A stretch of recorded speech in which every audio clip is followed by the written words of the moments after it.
Hello నమస్తే. నేను మీ లక్ష్మీ చౌదరిని. వెల్కమ్ టు మిస్టరీ మధురంలో తెలుగు ఆడియో స్టోరీస్. ఈ ఛానల్లో ప్రచురించబడుతున్న ప్రతి కథ నా సొంత రచన, నా ఓన్ కంటెంట్.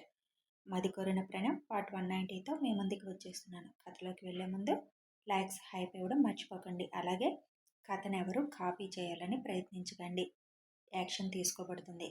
ఇక కథలోకి వెళ్ళిపోదాం. భూమి వాళ్ళకి తర్వాత రోజు సెక్రటరియట్ నుండి వాళ్ళ వర్క్ సదస్సు జరిగే ప్లేస్కి మారుతుంది. భూమి, కుసుమ, హవీస్ ఒక టీంలో పడతారు. వాళ్ళతో పాటు ఐపీఎస్ ట్రైనింగ్ అయ్యే ఒక ముగ్గురు జాయిన్ అవుతారు. ఈ టీమ్స్ అన్నిటికీ ఇద్దరు సీనియర్ ఐఏఎస్ అధికారులని మార్గదర్శకాలు ఇవ్వడానికి నియమిస్తారు. తనతో ఉన్న వాళ్ళందరూ నిజాయితీగానే ఉన్నారు అని 2 రోజుల్లోనే అర్థమైపోతుంది భూమికి. 6గురిని లీడ్ చేయడానికి ఒకరిని ఎంపిక చేస్తారు. అందులో వాళ్ళ ఇన్ని రోజుల ట్రైనింగ్ ప్రోగ్రాం రిపోర్టును చూసుకొని ఎంపిక చేయడంతో భూమి వాళ్ళ టీం లీడ్గా సెలెక్ట్ అవుతుంది. తన మీద పెద్ద బాధ్యత ఉండడంతో అందరినీ కలుపుకుంటూ, అందరితో చర్చిస్తూ వాళ్ళకు అప్పగించిన పని మీద పూర్తిగా ఫోకస్ పెడుతుంది భూమి. ఒక పక్క తన బాధ్యత నిర్వహిస్తూనే ఇంకో పక్క షీలా వాళ్ళ గురించి తెలుసుకునే ప్రయత్నాలు చేస్తూనే ఉంది. రోజులు గడుస్తున్నా భూమి వాళ్ళ గురించి తెలుసుకోవడానికి ఎన్ని ప్రయత్నాలు చేసినా ఏమీ తెలుసుకోలేకపోతుంది. నేను ఎక్కువ అనుమానిస్తున్నానా? ఆ పిల్ల క్యారెక్టర్ అలాంటిది కాబట్టి ఎవరితో అయినా దానికి సంబంధించింది మాట్లాడుకుంటుందా? అందుకే తలుపులు వేసేసి మాట్లాడుకుంటుందా? సెక్రటేరియట్లో కూడా అలాంటి వాళ్ళు ఎవరైనా ఉన్నారా అని ఆలోచిస్తూనే ఆ రోజు రూమ్కి బయలుదేరుతుంది భూమి. ఆదివారం కావడంతో తర్వాత రోజు నెలలో ఒకరోజు బయటికి వెళ్ళడానికి అవకాశం ఇస్తారు. కాబట్టి ఆ రోజు చాలామంది బయటికి వెళ్ళిపోతారు. భూమికి ఇంట్రెస్ట్ లేక కుసుమ అడిగినా వెళ్లకుండా రూమ్లోనే కూర్చుంటుంది. షీలా బయటికి వెళ్ళిపోతుంది. అప్పుడే దక్ష నుంచి ఫోన్ వస్తుంది భూమికి. దక్ష వచ్చాడేమో అని ఆనందంగా ఫోన్ లిఫ్ట్ చేసి వచ్చారా అని అడుగుతుంది. వచ్చేవాడినైతే ముందే చెప్తానుగా, నీకు ఒక పని చెబుదామని ఫోన్ చేశాను. నాకు పనా? ఏమిటి అని అడుగుతుంది. మన ఆఫీస్ బిల్డింగ్లో ఇంటీరియర్ వర్క్ అవుతుంది కదా, వాళ్ళు ఒకసారి వచ్చి చూడమని అంటున్నారు. నాకెలాగూ రావడం కుదరడం లేదు కదా. మీకు ఈరోజు బయటకు వెళ్ళే అవకాశం ఉందిగా, ఒకసారి వెళ్ళి వర్క్ ఎంతవరకు అయిందో చూసి అందులో ఏమైనా మార్పులు చేర్పులు ఉంటే చెప్పు. అలాగే కొత్తగా ఏమైనా యాడ్ చేయాలి అంటే అది కూడా వాళ్ళకి చెప్పు అని అంటాడు. వాటి గురించి నాకేం తెలుస్తుంది అంటుంది భూమి. నీకు బాగా తెలుసులే, తెలియనట్టుంటావు. అయినా వర్క్ ఎలా జరుగుతుందో కూడా మనం చూసుకోవాలి కదా, ఒకసారి వెళ్ళి చూడు అని అంటాడు దక్ష్. ఓకే అంటుంది భూమి. నీకు అడ్రస్ పంపించాను, క్యాబ్ బుక్ చేస్తాను, 10 నిమిషాల్లో రెడీ అయిపో. ఒక్కదానివే వెళ్ళలేకపోతే ఎవరినైనా తోడు తీసుకొని వెళ్ళు అని అంటాడు. అందరూ షాపింగ్కి వెళ్ళిపోయారులేండి, నేను ఒక్కదాన్నే వెళ్ళొచ్చేస్తానులే అని అంటుంది భూమి. ఓకే మరి క్యాబ్ వస్తుంది, రెడీ అవ్వు అని చెప్పి ఫోన్ కట్ చేసి క్యాబ్ బుక్ చేస్తాడు దక్ష్. భూమి బయలుదేరుతుంది. అక్కడికి బుల్లి వినీత్ బాగా పేచీ పెడుతూ ఉండడంతో ఏమైందో అర్థం కాక టెన్షన్ పడిపోతుంది నైని. పాలిచ్చినా కూడా తాగకుండా, తాగినవి తాగినట్లు కక్కేస్తూ, నిద్రపోకుండా ఏడుస్తూనే ఉన్న వాడిని చూసి తనకి కళ్ళమ్మటి నీళ్ళొచ్చేస్తాయి. నైని నాయనమ్మ సుప్రజ గారు ఎంత నచ్చ చెబుతున్నా వినకుండా ఏడుస్తూ వైజయంతి గారు వాళ్లకు కూడా ఫోన్ చేసేస్తుంది. హాస్పిటల్కి తీసుకువెళ్దామని వాళ్ళు కూడా వెంటనే వచ్చేస్తారు. నేను డాక్టర్ని, మా ఆయన డాక్టర్, ఆ విషయం మీరు మర్చిపోయారా? కోడలు ఫోన్ చేయగానే హాస్పిటల్కి తీసుకువెళ్దామని వచ్చేశారు. పిల్లలు అలాగే చేస్తారని మీకు కూడా తెలుసు కదా వదిన. దానికి నచ్చ చెప్పాల్సింది పోయి మీరు కూడా పరుగులు పెడుతూ వచ్చారా అని చిరుకోపంగా అంటారు సుప్రజ గారు. ఎందుకు అసలు వాడు పుట్టిన దగ్గర నుంచి అలా పేచీ పెట్టలేదు, అంతగా ఏడవలేదు, ఒక్క స్నానం చేయించేటప్పుడు తప్ప. మరి ఇప్పుడు అలా ఏడుస్తున్నాడు, పాలు కక్కేస్తున్నాడు. నువ్వు పిల్లల డాక్టర్ కాదు కదమ్మా అని అంటుంది నైని. డాక్టర్స్కి బేసిక్స్ తెలుసు, అన్ని విషయంలో కూడా. మీకు కంప్యూటర్ లాంగ్వేజ్లో బేసిక్స్ ఎలా తెలుసు అలా మేము చూడగలంలే. వాడికి కొంచెం మందం చేసింది, డైజెషన్ అవ్వలేదు, అందువల్లే అలా అయ్యింది. సిరప్ వేశాను కదా, కొంచెం సేపటికి సర్దుకుంటుంది అంతా అన్నా కూడా. అద్దు వాళ్ళకి కూడా ఫోన్ చేయబోతుంటే వారిస్తారు సుప్రజ గారు. వాళ్ళు బిజీగా ఉంటారు, నువ్వు కంగారు పెట్టకు అంటారు. కనీసం భూమి కన్నా చేస్తాను అని భూమికి ఫోన్ చేసి విషయం చెప్పగానే, అవునా, హాస్పిటల్కి తీసుకెళ్ళాలి కదా వెంటనే అని అంటుంది భూమి కారులో దక్ష చెప్పిన పని మీద వెళ్తూ. నేను అదే చెప్తుంటే మీ పెద్దమ్మ మాత్రం నేను డాక్టర్నే కదా అని అంటుంది భూమి. వాడు అసలు ఏడుపు ఆపడం లేదు అని అంటుంది డల్గా నైని. హాస్పిటల్కి తీసుకెళ్ళండి అత్తయ్య అంటుంది వైజయంతి గారు కూడా అక్కడే ఉండడంతో. నువ్వు మొదలు పెట్టావా అని అంటారు సుప్రజ గారు చిరుకోపంగా. మరి వాడు అంత పేచీ ఎందుకు పెడుతున్నాడు అని అంటుంది భూమి. పెదమమ్మీ కావాలంట, అందుకే పేచి పెడుతున్నాడు అని సుప్రజ గారు అనగానే, ఇంకొక 4 నెలలు వచ్చేస్తాను అని వాడితో మాట్లాడడం మొదలు పెడుతుంది. భూమి మాటలు విని ఏడుపాపి చూడడం మొదలు పెడతాడు వాడు. 5 నిమిషాలు వాడితో మాట్లాడుతూనే ఉంటుంది. భూమి మాట్లాడుతుంటే కాళ్ళు చేతులు ఆడిస్తూ వింటూ అలాగే నిద్రపోతాడు వాడు. ఓహో, వీడు కూడా వాడిలాగే నీ మాట వినడం మొదలెట్టాడుగా అని సుప్రజ గారు నవ్వుతూ అంటారు. తనే వీడైనప్పుడు వాడిలాగా అనడం ఎందుకు అంటుంది భూమి. ఎక్కడికో బయటికి వెళ్తున్నట్టున్నావు అని అడుగుతారు కారులో వెళ్తుండడం చూసి వైజయంతి గారు. హా అత్తయ్య, మీ అబ్బాయి గారు ఒక పని అప్పగించారు, దానికోసం వెళ్తున్నా అని విషయం చెప్పడంతో, చేయాలిగా మరి అని అంటారు నవ్వుతూ అందరూ. ఓకే మరి, వచ్చేసాను నేను, తర్వాత మాట్లాడతాను అని ఆఫీస్ ముందుకి రావడంతో బాయ్ చెప్పి కాల్ కట్ చేస్తుంది. భూమి కాల్ కట్ చేశాక ఫోన్ పక్కన పెట్టి సుప్రజ గారి దగ్గరికి వెళ్ళి చేతులు పట్టుకొని సారీ అమ్మా అని అంటుంది నైని. ఎందుకు సారీ అంటారు సుప్రజ గారు. వాడికి కొంచెం బాగోకపోతే నువ్వు డాక్టర్ అని కూడా మర్చిపోయి పిల్లల డాక్టర్ కాదని అన్నానుగా. I am sorry. కాసేపు వాడు అలా ఇబ్బంది పడుతుంటే పుట్టి 2 నెలలు అయితేనే నాకు ఇంత బాధగా అనిపించి ఏడుపొచ్చేసింది. పుట్టిన దగ్గర నుంచి అన్నయ్యకి ప్రాబ్లం ఉందని తెలిసి అన్నయ్య బాధపడుతుంటే చూస్తూ, అన్నయ్య పెరుగుతున్నప్పుడు వాడు చనిపోతాడని తెలిసి కూడా మీరెంత ధైర్యంగా నిలబడి అన్నీ చేసుకొచ్చారు.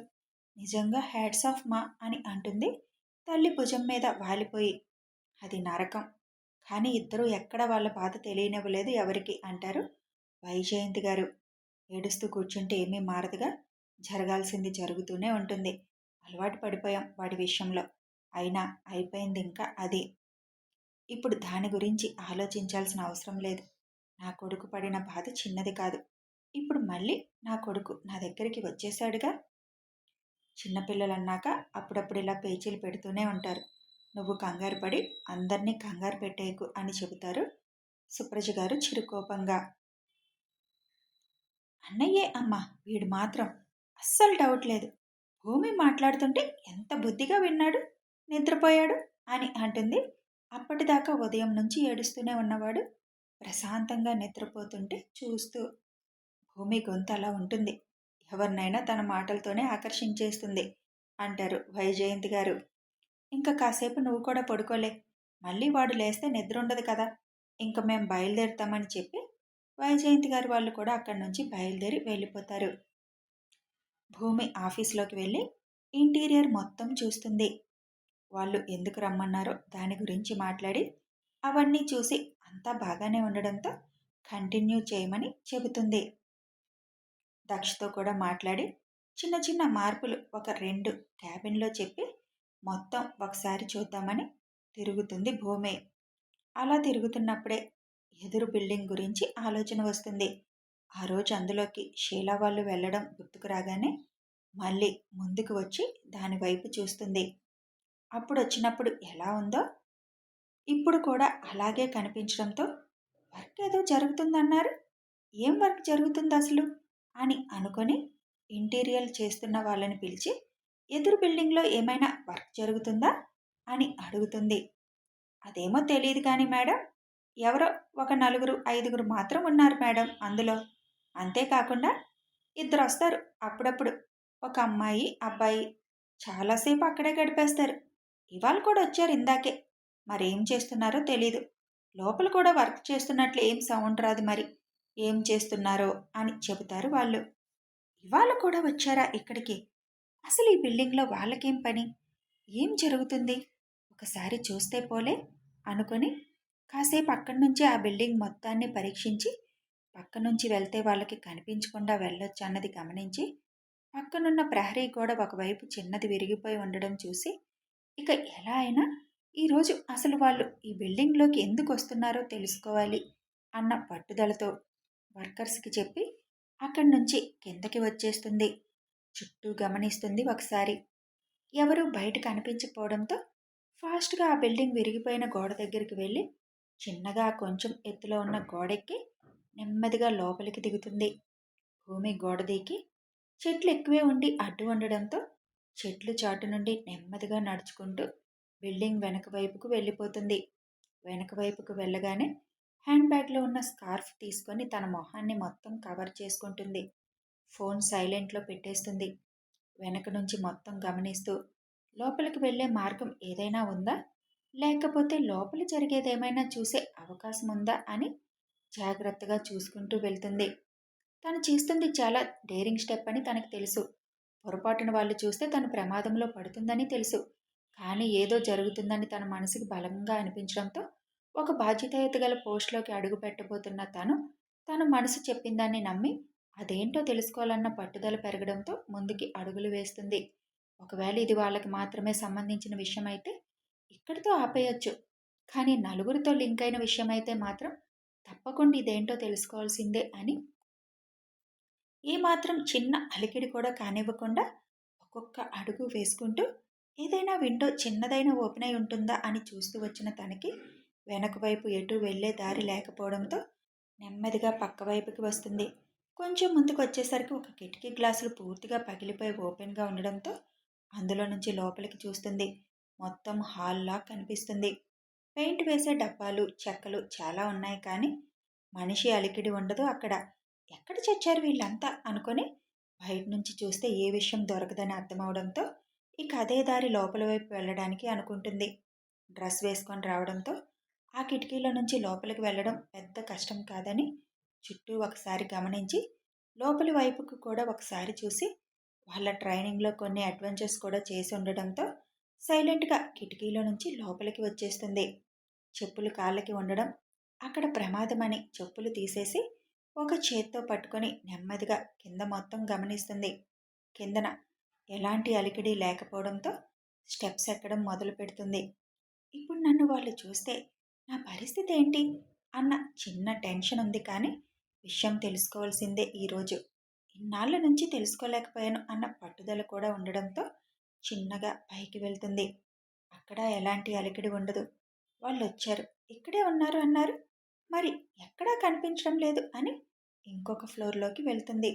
ఒక్కొక్క అడుగు ముందుకు వేసుకొని వెళ్తున్న తనకి అక్కడ ఒక రూమ్లో నుంచి మాటలు వినిపించడంతో అక్కడికి వెళ్తుంది. అందులో నుంచి కునాల్ మాటలు వినిపించడంతో ఆ మాటలను వినాలని చాలా ప్రయత్నిస్తుంది కానీ వాళ్ళు మాట్లాడే భాష ఏంటో అర్థం కాక ఏం జరుగుతుంది లోపల అనుకుంటుండగానే మగవాళ్ళ మాటలు వినిపిస్తాయి. తలుపు వేసి ఉండడంతో ఆ రూమ్లో జరిగే విషయాలు ఎలా తెలుసుకోవాలి, దీనికి వేరే మార్గం ఉందా అనుకుంటూ కొంచెం ముందుకు వెళ్ళేసరికి కారిడార్ వైపు నుంచి పక్కకు వెళ్తే మొత్తం సందులాగా ఉంటుంది. అటు వెళ్తే రూమ్ కిటికీలు అటే ఉండడంతో ఒక మనిషి పక్కకు తిరిగి అడుగులు వేసుకుంటూ వెళ్తే తప్ప ఆ సందులో వెళ్ళలేరు. అలాగే కష్టంగా ఏ రూమ్ అయితే తన మాటలు విన్నదో ఆ రూమ్ కిటికీ వరకు వెళ్తుంది. మొత్తం అందరూ అక్కడే ఉన్నట్లుగా వాళ్ళ మాటల్లో తెలుస్తుంటే అసలు ఏం చేస్తున్నారు వీళ్ళు, ఈ కిటికీ అయినా ఓపెన్ అవుతుందా అన్న అనుమానంతో చిన్నది ఓపెన్ చేయడానికి చూస్తుంది. తనకి కలిసి వస్తున్నట్లుగా ఆ కిటికీ బోల్ట్ సరిగా లేకపోవడంతో చిన్నగా ఓపెన్ అవుతుంది. కర్టెన్ వేసి ఉండడంతో దానిని పక్కకు జరిపినట్టు తెలిస్తే వెంటనే తన ఉనికి తెలుస్తుందని ఆ సందులోనే కష్టంగా కిందకి కూర్చుంటుంది. కింద నుంచి చిన్నగా ఒక వేలుతో కర్టెన్ చిన్నగా పైకెత్తి ఒక కన్నుతో చూసే ప్రయత్నం చేస్తుంది. కానీ చిన్న టెన్షన్. ఒక 5 నిమిషాలు తటపటాయించినా ఇంతవరకు వచ్చాను, విషయం తెలుసుకోకపోతే ఎలా అని ఎలాగో కర్టెన్ ఒక వేలుతో ఎత్తి చూడడానికి కొంచెం లేస్తుంది. లోపలికి చూసిన భూమి కళ్ళు పెద్దవి కావడంతో పాటు షాక్ తగులుతుంది. వెంటనే కూర్చొని గుండె మీద చేయి వేసుకుంటుంది 2 నిమిషాల పాటు. వాళ్ళు హిందీ ఇంగ్లీష్ కాకుండా వేరే భాష మాట్లాడుకోవడంతో వాళ్ళేం మాట్లాడుకుంటున్నారో మాత్రం తనకి అర్థం కాలేదు. 2 నిమిషాల పాటు గుండెల్లో దడొచ్చినా వెంటనే తను ఒక కాబోయే కలెక్టర్. తనేం చేయాలి, ఎలా ఆలోచించాలి అన్న ఆలోచన రాగానే వెంటనే తన ఫోన్ తీసి అలాగే కట్టెన్ చిన్నగా ఎత్తి కెమెరా మాత్రమే లోపలికి కనిపించేటట్లుగా ఫోన్ని పెట్టి మొత్తం వీడియో తీస్తుంది. ఇక తను ఎక్కువసేపు అక్కడ ఉండడం మంచిది కాదని నెమ్మదిగా ఆ సందులో నుంచి బయటకు వస్తుంది. కానీ మళ్ళీ తను ఆ రూమ్ ముందు నుంచే వెళ్ళాలి. నెమ్మదిగా అడుగులు వేసుకుంటూ వస్తున్న తనకి తలుపు తీసిన శబ్దం రావడంతో గుండె నోటొక్కటి కొట్టుకుంటుంది. అదే సమయంలో తను వాళ్ళకి కనిపించకూడదు అని వెంటనే తన పక్కనున్న రూమ్లోకి వెళ్ళి గోడ పక్కన నిలబడుతుంది. వాళ్ళు మెయిన్ గేట్ లాక్ చేసేస్తారు. అలాగే మెయిన్ ఎంట్రన్స్లో లోపలికి వచ్చే గేట్ కూడా లాక్ చేసే ఉంటుంది. కేవలం మెయిన్ గేటు ఎంట్రన్స్ దగ్గర సీసీ ఉంటుంది.